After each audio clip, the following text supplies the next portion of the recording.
പന്തളത്തെ യുവതിയെ പീഡിപ്പിച്ച കേസിൽ പുരോഹിതൻ അറസ്റ്റിൽ. ഫാദർ ഡെന്നിസ് പ്രവീണാണ് അറസ്റ്റിലായത്. ധ്യാനത്തിന് കൊണ്ടുപോയി പലതവണ പീഡിപ്പിച്ചുവെന്നാണ് പരാതി. 2022 മുതൽ 24 വരെയുള്ള കാലയളവിൽ പീഡിപ്പിച്ചു എന്നുള്ളതാണ് ഈ പരാതിയിൽ പറയുന്നത്.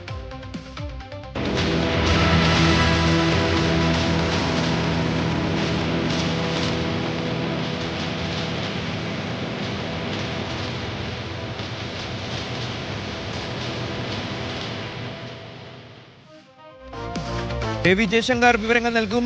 ജയശങ്കർ, ഒട്ടും കേൾക്കാൻ ആഗ്രഹിക്കുന്ന ഒരു വാർത്തയല്ല, ഞെട്ടലുണ്ടാക്കുന്ന ഒരു സംഭവമാണ്. എന്താണ് നമുക്ക് മനസ്സിലാവുന്നത്? കൊല്ലം ചവറയിലാണ് പുരോഹിതനെതിരെ പോലീസ് പീഡനക്കേസ് എടുത്തിരിക്കുന്നത്. ഫാദർ ഡെന്നിസ് പ്രവീൺ എന്ന് പറയുന്ന ഒരു പുരോഹിതനാണ് പീഡനക്കേസുമായി ബന്ധപ്പെട്ട് നിലവിൽ അറസ്റ്റിലായിരിക്കുന്നത്. ഒരു പെൺകുട്ടിയുടെ പരാതിയിലാണ് ഇത്തരത്തിലുള്ള അറസ്റ്റ്.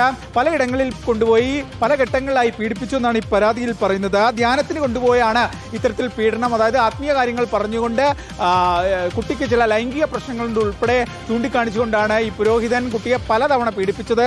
2022 മുതൽ 24 വരെയുള്ള കാലഘട്ടത്തിലാണ് ഈ പീഡനമെന്നും ഈ പോലീസിന്റെ എഫ്ഐആറിൽ പറയുന്നത്. എന്തായാലും പുരോഹിതന്റെ അറസ്റ്റ് പോലീസ് രേഖപ്പെടുത്തുകയും കോടതിയിൽ ഹാജരാക്കി മേൽ നടപടികൾ സ്വീകരിക്കുകയും ചെയ്തിട്ടുണ്ട്. എന്തായാലും ഈ പരാതിയുമായി ബന്ധപ്പെട്ട് പോലീസ് കൂടുതൽ അന്വേഷണങ്ങൾ നടത്തി വരുന്നുണ്ട്. കൂടുതൽ പേർ ഇത്തരത്തിൽ ലൈംഗിക പീഡനത്തിന് ഇരയാക്കേണ്ട ഉൾപ്പെടെയുള്ള കാര്യങ്ങളാണ് അന്വേഷിക്കുന്നത്. എന്തായാലും കുറച്ച് വർഷങ്ങൾ പഴയ ഒരു പീഡന പരാതിയാണ്. പക്ഷേ പെൺകുട്ടിയുടെ പരാതി വളരെ ഗുരുതരമാണ്. ഒരു പുരോഹിതൻ മതപരമായ കാര്യങ്ങൾക്ക് സമീപിച്ച ഘട്ടത്തിലാണ് ഇത്തരത്തിൽ ലൈംഗികമായി ചൂഷണം ചെയ്തതെന്നാണ് ഈ പെൺകുട്ടിയുടെ പരാതിയിൽ പറയുന്നത്. പരാതി ലഭിച്ച ഉടൻ തന്നെ പോലീസ് മേൽ നടപടികളെല്ലാം തന്നെ ചെയ്യുകയും ഈ പുരോഹിതനെ അറസ്റ്റ് ചെയ്യുകയും ചെയ്തിട്ടുണ്ട്.